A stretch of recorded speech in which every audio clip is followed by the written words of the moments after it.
যে যখন কোনো অযোগ্য ব্যক্তিকে দায়িত্ব দেওয়া হবে সেটাকে বলা হয় আমানতের খেয়ানত। আর কোন অযোগ্য ব্যক্তিকে যখন দায়িত্ব দেওয়া হবে, এই আমানতের খেয়ানত যখন করা হবে, তখন তোমরা কিয়ামতের জন্য অপেক্ষা করো, তখন তোমরা দুঃসময়ের জন্য অপেক্ষা করো। আল্লাহ রাসূল আমাদেরকে এভাবে সতর্ক করেছেন। অতএব নির্বাচন মানে শুধুমাত্র দল বা ব্যক্তিকে নির্বাচন করা নয়, নির্বাচন মানে ন্যায়, সততা আর আমানতের পরীক্ষা। অতএব আমরা সততার সহিত ন্যায়ের সহিত আমানতের সহিত আল্লাহর ভয় অন্তরে জাগ্রত করে আমরা সঠিক সিদ্ধান্ত নিব। এর কারণ হলো আমরা প্রথমে মুসলমান, এরপরে আমরা অন্য কিছু, নাকি বলেন? আমরা আগে মুসলমান, এরপরে আমরা অন্য কিছু। হাফেজ কারি সানাউল্লাহ নুরি ঠাকুরগাঁও মঞ্চে উপবিষ্ট আছেন। হাফেজ কারি সানাউল্লাহ নুরি ঠাকুরগাঁও হযরতকে তার আলোচনা পেশ করার জন্য সবিনয় আরজ জানাচ্ছি। আল্লাহ বলেন, وَلَنَبْلُوَنَّكُمْ بِشَيْءٍ مِّنَ الْخَوْفِ وَالْجُوعِ وَنَقْصٍ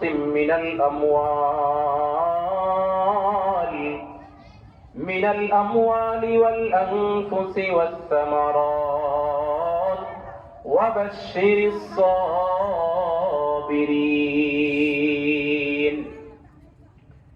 মহান আল্লাহ রাব্বুল আলামিন সূরাতুল বাকারার 155 নম্বর আয়াতে দুনিয়ার মানুষকে ডাক দিয়া বলেন, ও দুনিয়ার মানুষ, আমি আল্লাহ রাব্বুল আলামিন তোমাদেরকে বিভিন্ন সময়ে বিভিন্ন ভাবে পরীক্ষা করব। ওয়ালানাবলুওয়ান্নাকুম বিশাইইম মিনাল খাউফ, আমি তোমাদেরকে বিভিন্ন ভাবে পরীক্ষা করব। এক নম্বরে আল্লাহ বলেন, আমি তোমাদেরকে ভয় ভীতি দ্বারা পরীক্ষা করব। মিনাল খাউফি ওয়াল জু'i ওয়া নাকসিম মিনাল আমওয়াল। এরপরে আল্লাহ তাআলা বলেন, আমি তোমাদেরকে ক্ষুধা দ্বারা পরীক্ষা করব, রিজিকের অভাব, সম্পদের অভাব, টাকার অভাব। এই অভাব অনটন দিয়ে আমি আল্লাহ রাব্বুল আলামিন তোমাদেরকে পরীক্ষা করব। ওয়ানাকসিম মিনাল আমওয়াল, আমি তোমাদেরকে সম্পদ হানি দ্বারা পরীক্ষা করব, সম্পদের ক্ষয়ক্ষতি, ব্যবসার মধ্যে লোকসান। মিনাল আমওয়ালি ওয়াল আনফুসি ওয়াস সামারাত, আমি তোমাদেরকে প্রাণ হানি দ্বারা পরীক্ষা করব। তোমার চোখের সামনে তোমার বাবার মৃত্যু, মার মৃত্যু, আত্মীয় স্বজনের মৃত্যু, প্রিয়জনের মৃত্যু, এগুলো দিয়ে আমি তোমাদেরকে পরীক্ষা করব। সর্বশেষ আল্লাহ বলেন, ওয়াস সামারাত, ও দুনিয়ার মানুষ, আমি তোমাদেরকে ফসল ফলাদির ক্ষয়ক্ষতি দিয়ে পরীক্ষা করব।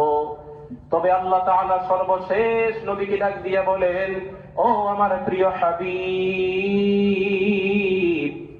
আপনি সুসংবাদ দেন ওই সমস্ত লোকদেরকে, ওয়াবাশশিরিস সাবিরিন, যে সমস্ত বান্দারা এই বিপদ আপদের মধ্যে, আমার দেওয়া এই পরীক্ষাগুলোর মধ্যে যারা ধৈর্য ধারণ করতে পারবে, ও আমার প্রিয় হাবিব, আমি আল্লাহর পক্ষ থেকে তাদেরকে আপনি সুসংবাদ জানাইয়া দেন। কারণ আল্লাহ তাআলা পবিত্র কোরআনে বলেছেন, ইন্নাল্লাহা মা'আস সাবিরিন, যে সমস্ত বান্দারা বিপদের সময় ধৈর্য ধারণ করে, আমি ওই সমস্ত বান্দাদেরকে সাহায্য করব, সহযোগিতা করব। আমি আল্লাহ নিজ গুণে আমি তাদেরকে সেই বিপদ থেকে উদ্ধার করব। দুনিয়ার মানুষ যদি বিপদে পড়ে, আল্লাহ তাআলা তাকে কিভাবে বিপদ থেকে উদ্ধার করবেন তার দৃষ্টান্ত আল্লাহ তাআলা নিজেই পবিত্র কোরআনের মধ্যে দিয়েছেন। এরে দৌকাদি বড় পাড়ার মুসলমান, গভীর মনোযোগ দিয়ে কথাগুলো শোনো। আল্লাহ রাব্বুল আলামিন পবিত্র কোরআনের মধ্যে বিভিন্ন আম্বিয়া কেরামের ঘটনার দ্বারা দুনিয়ার মানুষকে শিক্ষা দিয়েছেন। আল্লাহ বলেন, ও দুনিয়ার মানুষ, তাকাও আমার পয়গম্বর ইউনূস আলাইহিস সালামের দিকে। ইউনূস আলাইহিস সালাম কত বড় বিপদে পড়েছে, যেই বিপদ থেকে দুনিয়ার কোন মানুষ তাকে উদ্ধার করার মতো ক্ষমতা নাই। কোন কিচ্ছা কাহিনী বলতেছিল রে মুমিন, আল্লাহ তাআলা পবিত্র কোরআনে ইউনূস আলাইহিস সালামের বর্ণনা করেছেন। বলবেন ইউনুসের ঘটনা আমরা কম বেশি সকলেই জানি। হ্যাঁ জানেন, কিন্তু ইউনুস আলাইহিস সালামের ঘটনার মাধ্যমে আল্লাহ রাব্বুল আলামিন দুনিয়ার মানুষকে কি শিক্ষা দিয়েছেন সেটা আমরা অনেকেই জানি না। এজন্য কি শিক্ষা দিয়েছেন সেটা আমাদেরকে জানতে হবে। পয়গম্বর ইউনুস আলাইহিস সালাম তাকে যখন সমুদ্রের একটা মাছ গিলে ফেলেছে, ওই মাছটাকে দ্বিতীয় আরেকটা মাছ গিলে ফেলেছে। এভাবে সমুদ্রের অতল গহীনে 2-3টা অন্ধকারের মধ্যে বন্দী পয়গম্বর ইউনুস, বাঁচার কোনো উপায় নাই। দীর্ঘদিন পর সেইখানে আল্লাহর ফেরেশতা জিবরাইল সেই সমুদ্রের অতল গহীনে পয়গম্বর ইউনুসের খোঁজ খবর নেওয়ার জন্য গেলেন। পয়গম্বররা থাকেন যেখানে, আল্লাহর ফেরেশতা ছুটে যায় সেখানে। ইউসুফ আলাইহিস সালাম কূপের মধ্যে বন্দী, জিবরাইল সেখানে গেলেন খোঁজ নেওয়ার জন্য। ইউসুফ আলাইহিস সালাম জেলখানার মধ্যে বন্দী, আল্লাহর ফেরেশতা জিবরিল জেলখানার মধ্যে ছুটে গেলেন। ইউসুফ ডাক দিয়া বলে, ও ফেরেশতাদের সরদার, জেলখানা হলো চোর ডাকাতের জায়গা, অপবিত্র জায়গা, এখানে আপনি আসলেন কেন? জিবরাইল ডাক দিয়া বলে, ওগো পয়গম্বর, যেই জায়গার মধ্যে আল্লাহর পয়গম্বর থাকে ওই জায়গা কখনো অপবিত্র হতে পারে না। আল্লাহর পয়গম্বর আসার সঙ্গে সঙ্গে ওই জায়গাটা পবিত্র হয়ে যায়। এভাবে জিবরাইল আমিন সমুদ্রের অতল গহীনে ইউনুস আলাইহিস সালামের খোঁজ নেওয়ার জন্য গেলেন। ইউনুস আলাইহিস সালাম জিবরিলকে দেখে বলতেছেন, ও জিবরিল, সমুদ্রের অতল গহীন নিচ থেকে কিসের যেন গুনগুন আওয়াজ আমি শুনতে পাই। অতল গহীন নিচ থেকে কিসের এত গুনগুন আওয়াজ? জিবরাইল আমিন ডাক দিয়া বলে, ওগো পয়গম্বর,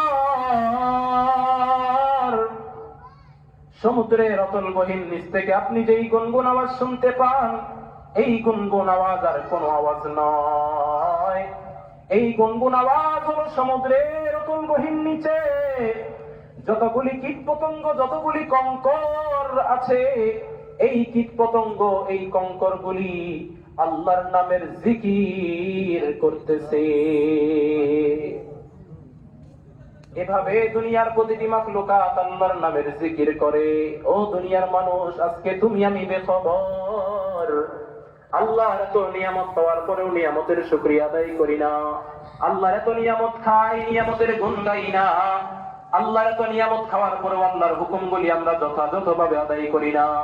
সামান্য একটু বিপদের মধ্যে পড়লেই আল্লাহকে ভুলে যাই, হতাশ হয়ে যাই, আল্লাহকে গালি দিতে শুরু করি। কিন্তু আসলে এটা করা যাবে না। আমাদেরকে শিক্ষা নিতে হবে। পয়গম্বর আলাইহিস সালাম তারা ছিল দুনিয়াতে আল্লাহ তাআলার সবচেয়ে প্রিয় বান্দা। তাদের উপরে আল্লাহ তাআলা কত বড় বড় বিপদ চাপিয়ে দিয়েছেন। এভাবে পয়গম্বর ইউনুস আলাইহিস সালাম ওই মাছের পেটের মধ্যে যখন বন্দী হয়ে গেল, আল্লাহ রাব্বুল আলামিন পবিত্র কোরআনের মধ্যে বর্ণনা করেন, আল্লাহ তাআলা দুনিয়ার মানুষকে শিক্ষা দিতেছেন, ও দুনিয়ার মানুষ ভালো করে শোনো। ইউনুস বন্দী হওয়ার পরে ইউনুস আমাকে স্মরণ করলো। কিভাবে স্মরণ করলো তার বর্ণনাও দিয়েছেন। আল্লাহ বলতেছেন, ইউনুস আমাকে ডাক দিল, লা ইলাহা ইল্লা আনতা সুবহানাকা ইন্নী কুনতু মিনাজ জালিমিন।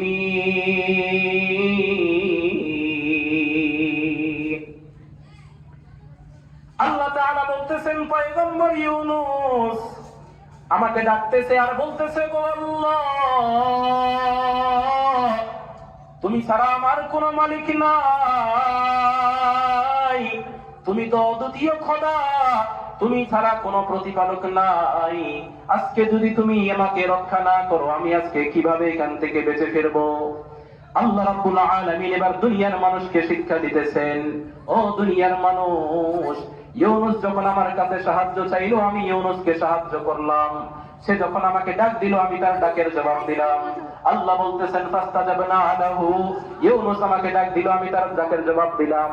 শুধু জবাব দিয়েই ক্ষান্ত হই নাই, ওয়ানাজ্জাইনাহু মিনাল গাম্মি, আল্লাহ বলতেছেন আমি তার ডাকেই শুধু জবাব দিয়েই ক্ষান্ত হই নাই, আমি তাকে সেই বিপদ থেকে উদ্ধার করলাম। এইভাবে আল্লাহ তাআলা বলার পরে সর্বশেষ বললেন ওয়া কাযালিকা নুনজিল মুমিনিন, তাকে আমি এই বিপদ থেকে উদ্ধার করলাম। ঠিক তদ্রূপ অনুরূপ ভাবে দুনিয়ার কোন মুমিন যদি কোনো বিপদে পড়ে, আর ওই মুমিন যদি ওই বিপদের মধ্যে ইউনুসের মতো আমাকে ডাক দেয়, যদি ওই মুমিন আমাকে সাহায্যের জন্য আহ্বান চায়, আমার কাছে যদি সহযোগিতা কামনা করে, ওয়া কাযালিকা নুনজিল মুমিনিন, তো পয়গম্বর ইউনুসকে আমি যেভাবে ওই বিপদ থেকে উদ্ধার করেছিলাম, দুনিয়ার মুমিনেরাও বিপদে পড়ে আমার কাছে সাহায্য চাইলে আমি তাদেরকেও সেই বিপদ থেকে উদ্ধার করব। এভাবে আল্লাহ তাআলা দুনিয়ার মানুষের কাছে প্রতিজ্ঞাবদ্ধ হয়েছেন। কারণ আল্লাহ তাআলা অপর এক আয়াতে বলতেছেন ওয়ালা তাহিনু ওয়ালা তাহজানু ওয়া আনতুমুল আ'লাউনা ইন কুনতুম মুমিনিন, ও দুনিয়ার মুমিন, তুমি যদি বিপদে পড়ো, যদি আমার কাছে সাহায্য চাও, যদি তুমি যদি মুমিন হয়ে থাকো, তাহলে ওয়ালা তাহিনু, তোমার কোনো ভয় নাই, ওয়ালা তাহজানু, তোমার হতাশা হওয়ার কোনো কারণ নাই। যদি তুমি মুমিন হয়ে থাকো, আমি আল্লাহ তোমাকে সেই বিপদ থেকে উদ্ধার করব। বলেন সুবহানাল্লাহ।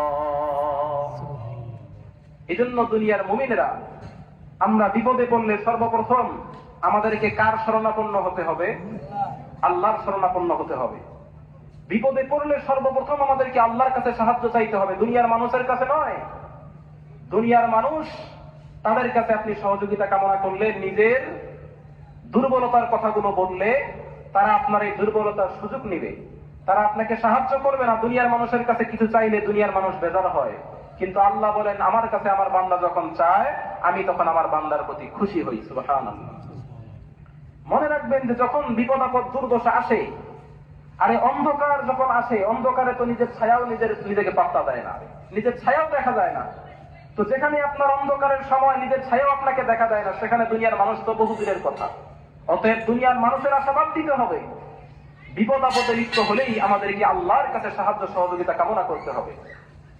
হযরত ওমর রাদিয়াল্লাহু তাআলা আনহুর খেলাফত আমলে এমন একটি ঘটনা পাওয়া যায় যে হযরত ওমর রাদিয়াল্লাহু তাআলা আনহু তার খেলাফত আমলে মদিনার মাটিতে কঠিন দুর্যোগ দেখা দিল, কঠিন দুর্দশা দেখা দিল, অভাব অনটন দেখা দিল।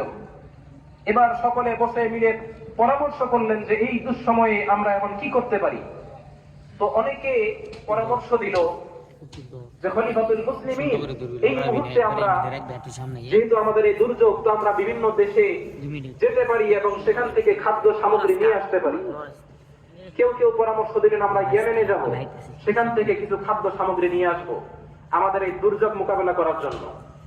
আবার কেউ পরামর্শ দিলেন যে আমরা মিশরে যাব, মিশরে গিয়ে সেখান থেকে আমরা খাদ্য সামগ্রী নিয়ে আসবো।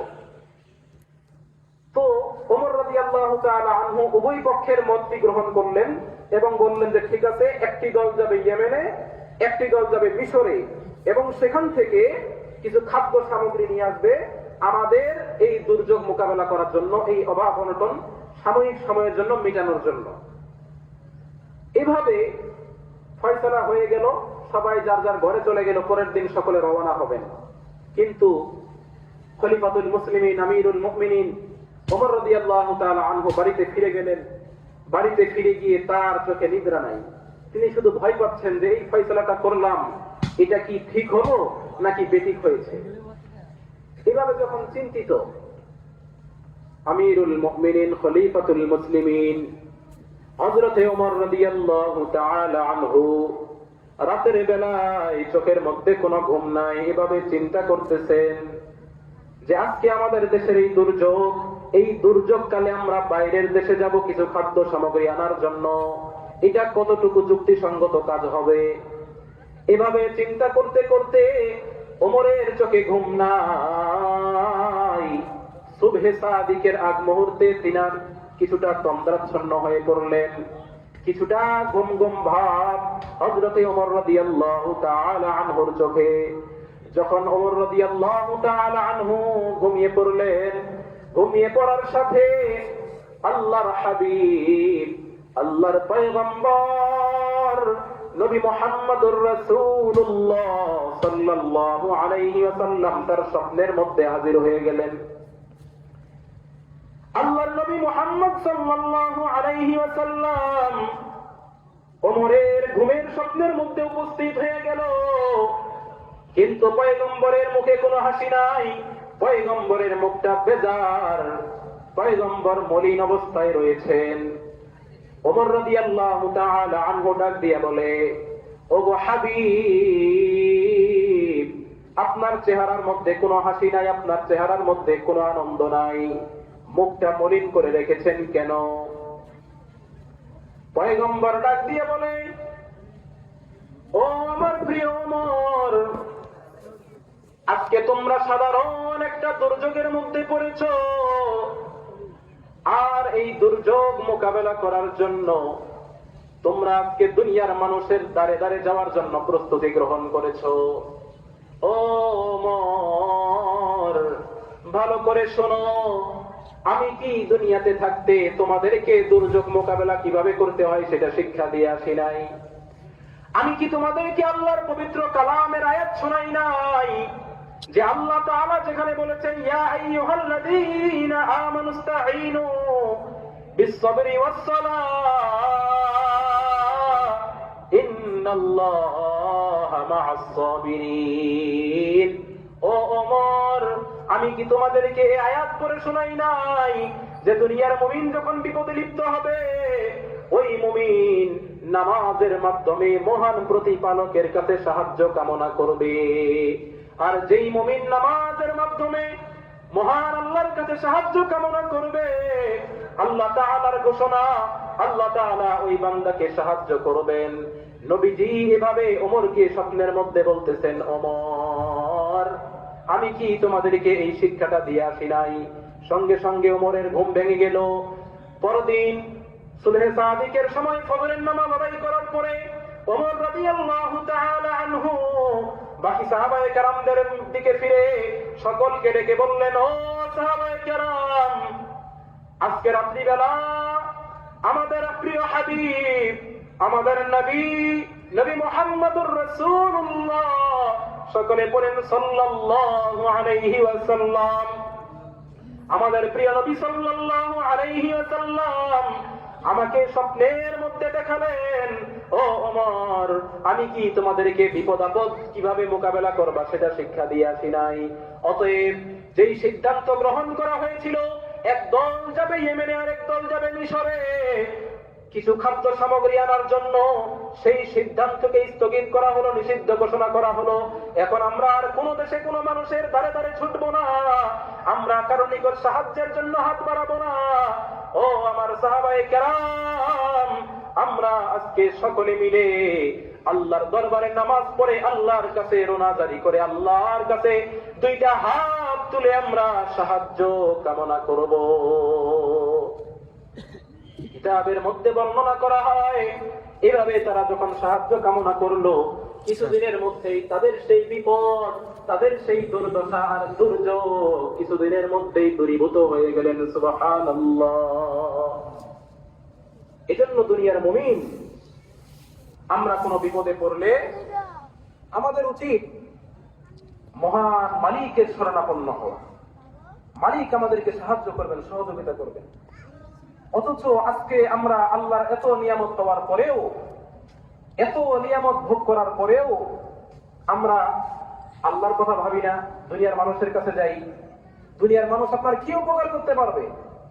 দুনিয়ার মানুষের কাছে একবার চাইবেন, সে মুখ ফিরায় নেবে, মন খারাপ করবে, বিরক্ত বোধ করবে। আল্লাহর কাছে আপনি হাজারবার চাইবেন, আল্লাহ তাআলা খুশি হবেন, আল্লাহ আপনাকে দিবেন। হয়তো একটু অপেক্ষা করাবেন, ধৈর্য ধারণ করতে হবে।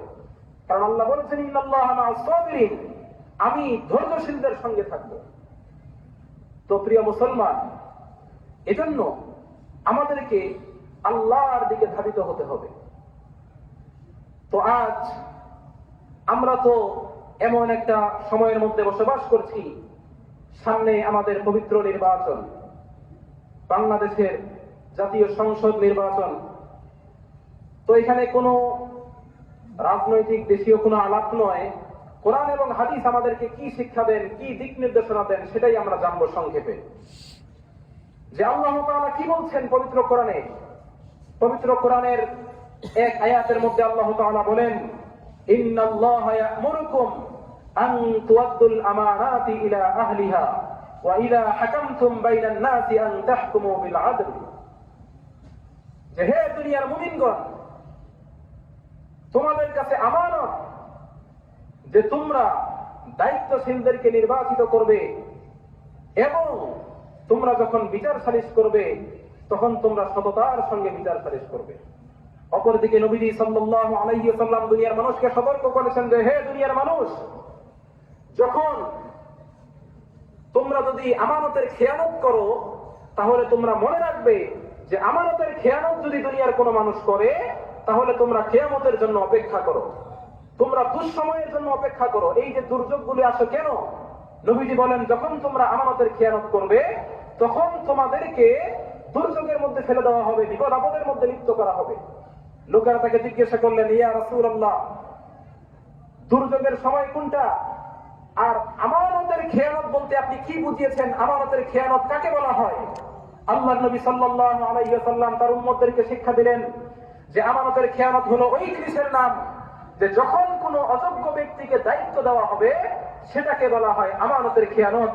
আর কোনো অযোগ্য ব্যক্তিকে যখন দায়িত্ব দেওয়া হবে, এই আমানতের খেয়ানত যখন করা হবে তখন তোমরা কিয়ামতের জন্য অপেক্ষা করো, তখন তোমরা দুঃসময়ের জন্য অপেক্ষা করো। অতএব আল্লাহ রাসূল আমাদেরকে এইভাবে সতর্ক করেছেন। অতএব নির্বাচন মানে শুধুমাত্র দল বা ব্যক্তিকে নির্বাচন করা নয়, নির্বাচন মানে ন্যায়, সততা আর আমানতের পরীক্ষা। অতএব আমরা সততার সহিত ন্যায়ের সহিত আমানতের সহিত আল্লাহর ভয় অন্তরে জাগ্রত করে আমরা সঠিক সিদ্ধান্ত নিব। এর কারণ হলো আমরা প্রথমে মুসলমান, এরপরে আমরা অন্য কিছু, নাকি বলেন? আমরা আগে মুসলমান, এরপরে আমরা অন্য কিছু।